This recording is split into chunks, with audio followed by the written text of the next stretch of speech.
Bonjour fidèles internautes, bonjour, bonsoir Nabino, parce que je sais que vous êtes nombreux à nous suivre. Bienvenue dans votre chaîne Ngoloba TV, bienvenue dans cette émission Tolobela. Moi c'est Yasmine Ngoloba, je me présente, je suis là, très heureuse de vous savoir nombreux pour suivre ce site, cette nouvelle chaîne Ngoloba TV et pour suivre encore cette émission. En tout cas, je vous demanderai de vous abonner massivement. Fidèle internaute, émission na bino le bela et le bela radio sur le bela car tout côté en bas domaine surtout mais le tout ça pour le bela na domaine il y a musique donc pour le bela musique na biso ya Congo. Mais avant cela je m'en vais déjà, je profite rapidement de l'occasion pour saluer toutes les personnes qui nous soutiennent de loin comme de près, financièrement, spirituellement, moralement, physiquement. Bosé Belé. Je remercie mon pasteur, le révérend Espérance Makali de l'église de Mangembo. Je remercie mes amours, mes enfants. Kesha Beni Okwasa. Je remercie Motopamba. Motopamba Kadengolo, simple représentant à vue publique. Motema Ashuna Masoudi, ma maman chérie, ma maman de cœur. Kadengolo Boana Nini, on est loco. Motopamba. Mon vieux, le vieux qui assure. Didier Ngoloba, mon vieux Nere, le vieux Massaro, mon thème à Betty Sinda, élégance, hybride renouvelable, rechargeable, anti-pollution à Bundes. Didier Ngoloba, c'est du cash avec toi. Tony Ngoloba, Motomoro 10 personnes à Paris. Je vois. Bob Ngoloba na base na Suisse, mon thème à Mireille Tita. Docteur Anna Ngoloba na Montréal. Verdi Pumpa, mon fils, mon amour de fils. Verdi Pumpa, Yaya, Balé Kebele, mon Djogo, la Pessi, Coucou Nayo. Cornélie Maya Fashion, ma soeur. Je n'oublie pas la grande Elodie Ngoloba. La grande Elodie Ngoloba. Mbote Belé, Assombela na Luanda. Assombela mon thème à Lila Ngumbala. Coucou. Et. Thérèse Adingite, a dit de mon cœur, Thérèse Adingite, t'es témoin à Léon Mwanga à Londres, t'es témoin à Léon Mwanga, mon vieux JP Mea de London, je pense à toi.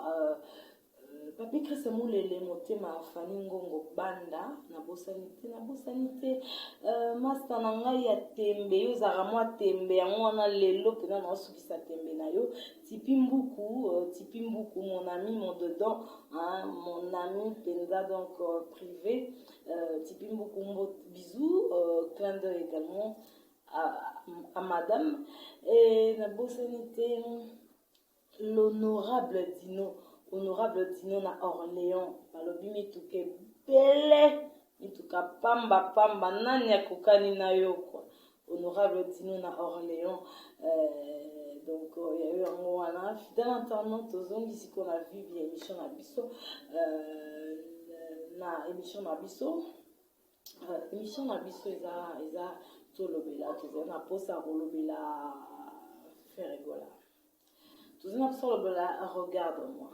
Regardez-moi parce que moi, c'est moi qui tourne l'émission, parce que je suis là devant vous, je me tiens devant vous pour vous présenter cette émission. Donc il faut voter à la côté des radio. Mais quand même, on parle de Regarde-moi, la chanson de, excusez-moi, Regarde-moi, la chanson de Ferregola, sa nouvelle chanson, Regarde-moi. Donc on est là en tout cas, excusez. Regarde-moi, donc c'est la nouvelle chanson de Ferregola, excusez-moi.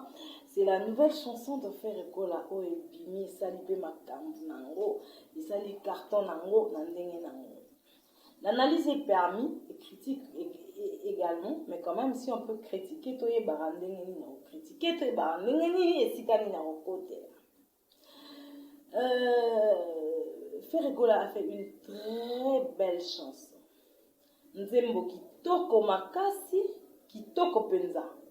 Nzembo no papa Hervé eza bien, eza kitoko makasi. Oyembi na français pour assurer kitoko papa Hervé. Nzembo na yo elobisi batu. Batu ba commenter, ba aimer, ba sepeli nango ba ope, ba sepela raté, baza donc baza na bango libre. Mais quand même tolingi toloba nini par là. Tolingi loba que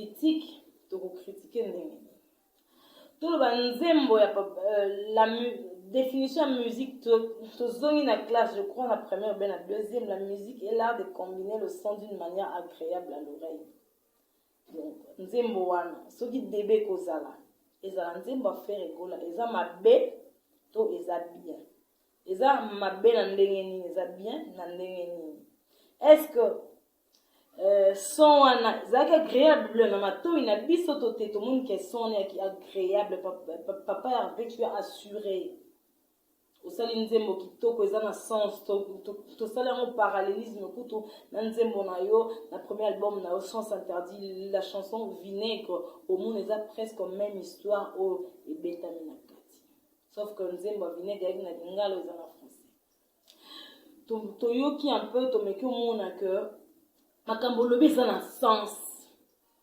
parole comique tout wana eza na sens eza te bandelo lobi loko mosusu na katikati okela mosusu mpona ochute mpe na makambo mosusu donc no sens eza bon papa yavo sali nzembo kitoko en tout cas nzembo wana eza bien e batu bazoloba papa yavo ayembi banzembo ya bafrançais bana mike ya bana maternelle français bana maternelle yango ezala ndeni mpona toyebana eza na bana mosa maternelle abotama na français akola na français donc français naye kozala mpe na français eza te oyo abandi mpamo maternelle aloba alinga na makasi ra ye wana na français na bango ekokana te donc eza déjà bana maternelle parce que papa ave ayembi toke na baparole totali tomoni tout avec du sens parce que français bana maternelle eza ndeni bolingaki aloba français ndeni papa ave aloba français na ndenge nini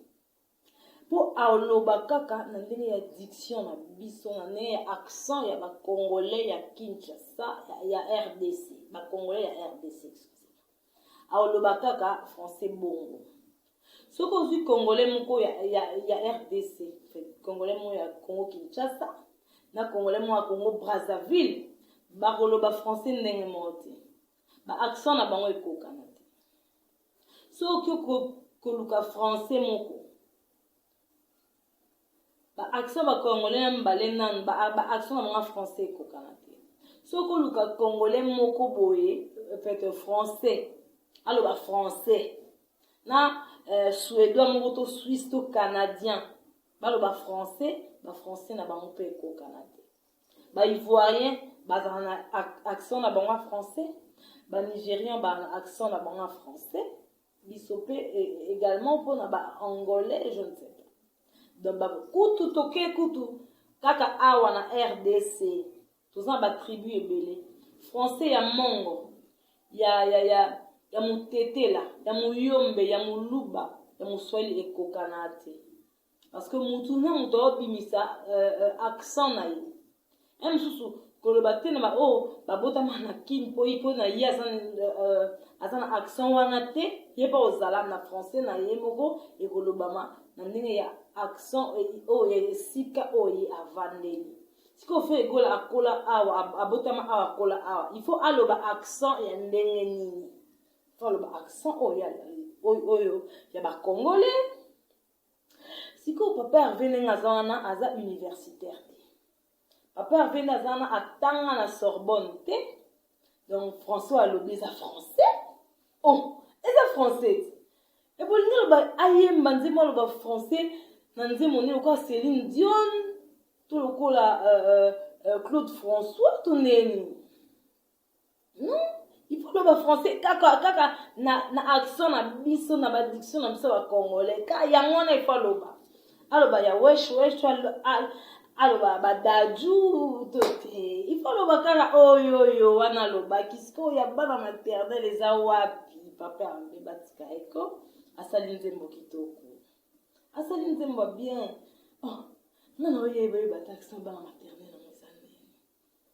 asali nzembo ni kitoko surtout clip clip wana la réalisation yango na ville ya Roubaix na France mais eza clip donc tokotala mpe na ndenge bagénération na bino boye ondie moto asala na clip ya bongo te selon bafanatike ya papa ya Roubaix en tout cas moto asala na clip ya bongo te et puis na baclip na balbum oyo bima bima na baclip oyo tomona ba moni te clip oyo ekokani na clip affaire egola ngana oloba nditi papa avondi oyinelo mwa obakisi le mwa sika na musique na yo po toyebi yo na bandenge moko me ndenge oyo omemeli biso omemaka no bato likolo me likolo omemi oyo bato bakokowuta mpena likolo makasi babukani omemi bato likolo makasi mpo nzembo wana toyoki bapiano koto tobandisi kotala bamonte moko osali wana na suka me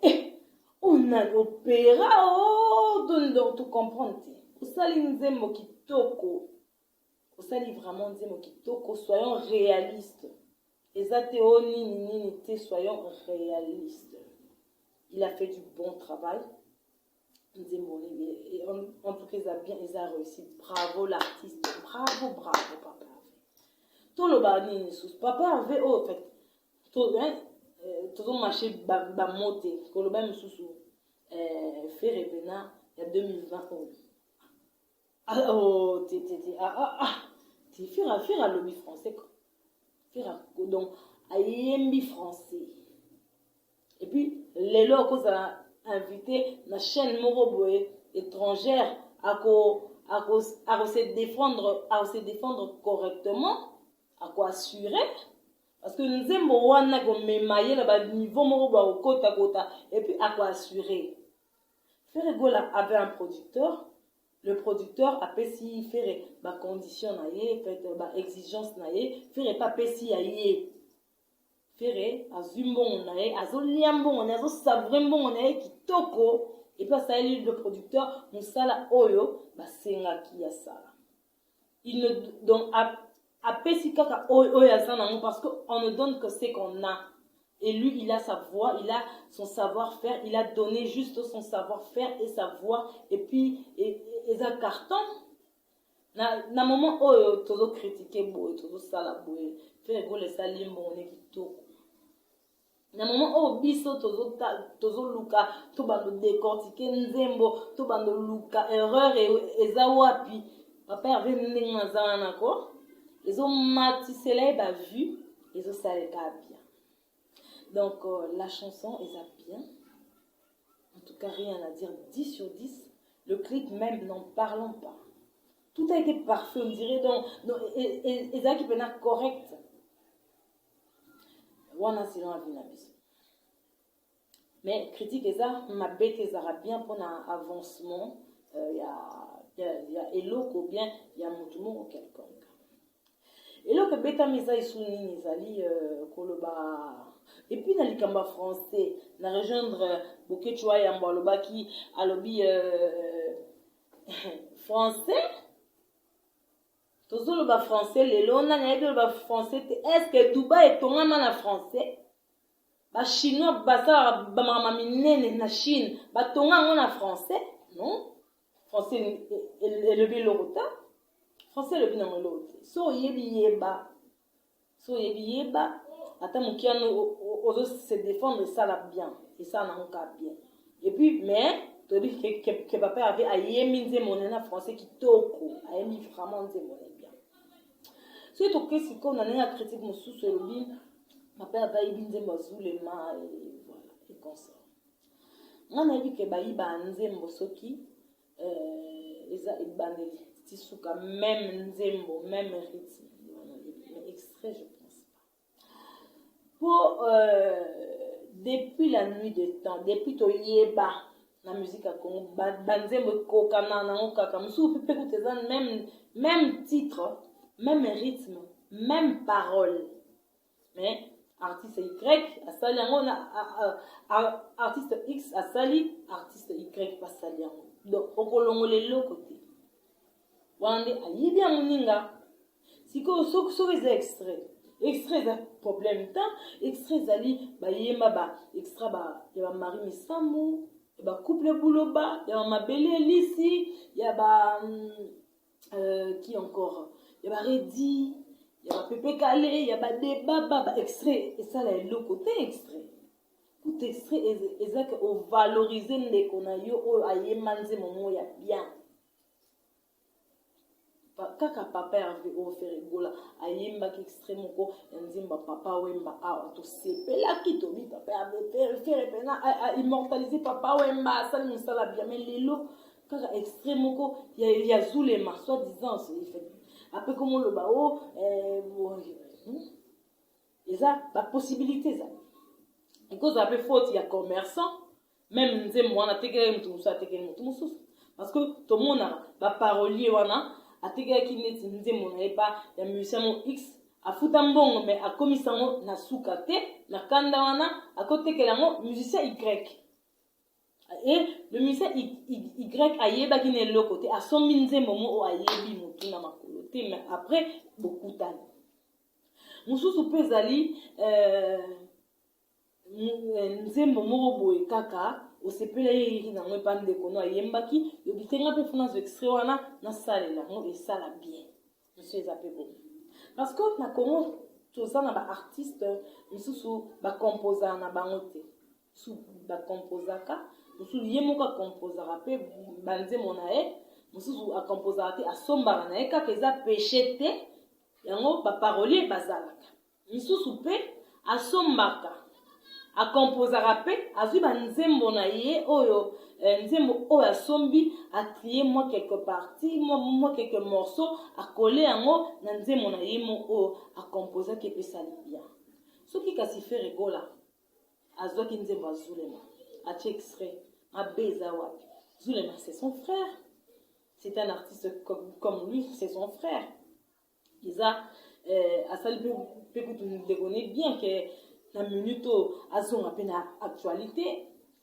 Frère Egola nzembo azulema azonga na actualité atie nzembo ya ndeko na ye extrêmement esali bien so epeyaki bongo te soit commerçant moko wana atekelaki moninga siko amoni ke moninga soit asisa ye mbongo te apatekeli moto mosusu ya Zulema kutu tobosana mais lelo ekomi kaka o boye congolais soki wana mpe donc seke papa Hervé asepelaki extra nzembo ya ndeko na ye eza mabe ou bien ye mpe ayebaki te extrêmement boye azwaki akole yangola nzembo baréalité eza ebele baréalité eza ebele mais mama ya likambo ezalaka ndenge okoprotege nzembo na yo soki oprotegeaki yango donc ngo lobake o wana eza ya ye soki Zulema protegeaki eza ya ye soki papa Hervé moto aprotege eza ya ye siko mosusu mpe ayebi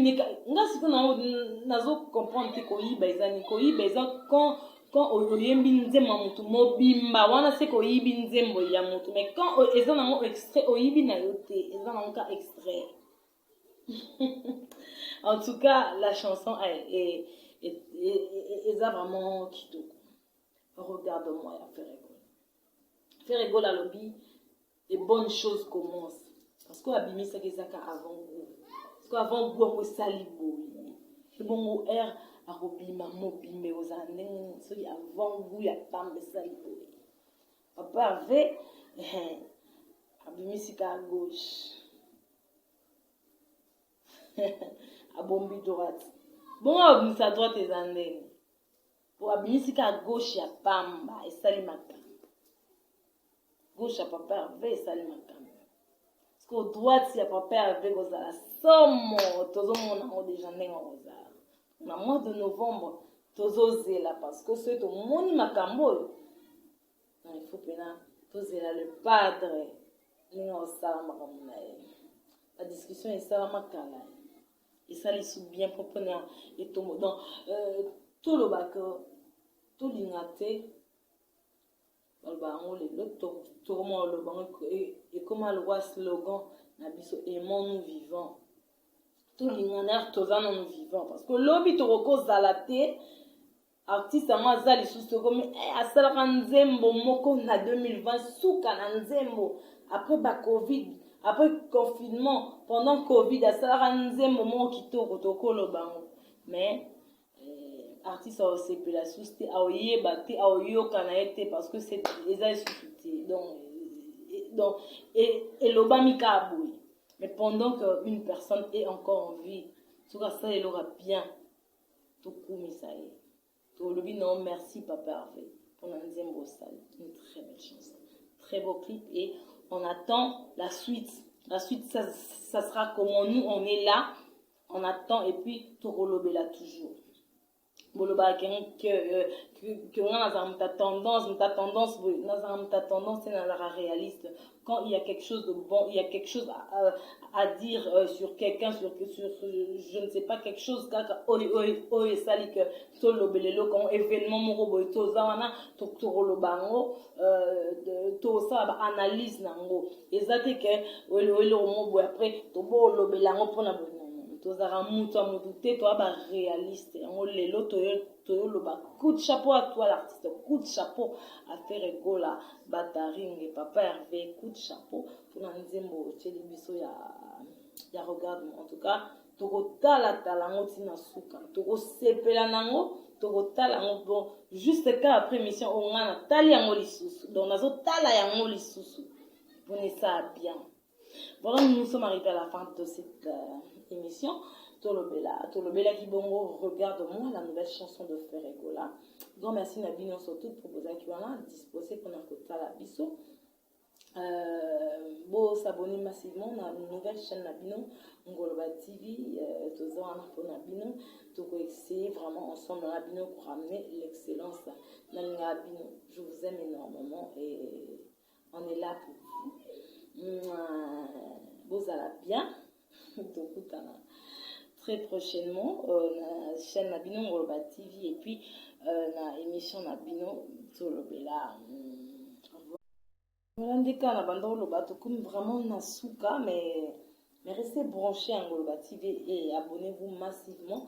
Mais pour n'indicamba français pour ces français à salfo ne bandi na bango zara on dit premier gaou n'est pas gaou otoyoka pour ça malunga te français betamane zarani français loba mezarani nze mwana bilisa okili batu babina bayembe sala carton pe fongolela bango makambo nze mwana français tout aura français faire 3 minutes 47 tout à 1 minute kaka pas marteau pe sorti c'est mot quelconque ayemba ngome et vous allez désastre donc somme ou bien car toute une adorata phrase 1 minute mais toute une phrase mais vous allez somme phrase ou en somme phrase non tout ça ba débat bon ceux qui nous ont salé le cap bien beaucoup misaé et puis ceux qui critiquent et que vous allez à que et ça la musique faire école la salle nzembo ya bientôt soit salle ya bien merci soit salle mabe to critiquer ngo na ninga mabe wana donc c'était un peu ça. Merci Nabino, merci à toi Cour suprême, mon héros dans l'ombre, on appelle merci. Merci également à la belle divine Ilanga, la maman de mes enfants. Clin d'œil à toi également. Donc, quand on compte dans Souka Toro, bisous, nous ambassades que tout le temps. Mais abonnez-vous massivement à votre nouvelle chaîne Ngoloba TV, Tozawara, toujours pour Nabino. Nous vous aimons énormément et à bientôt.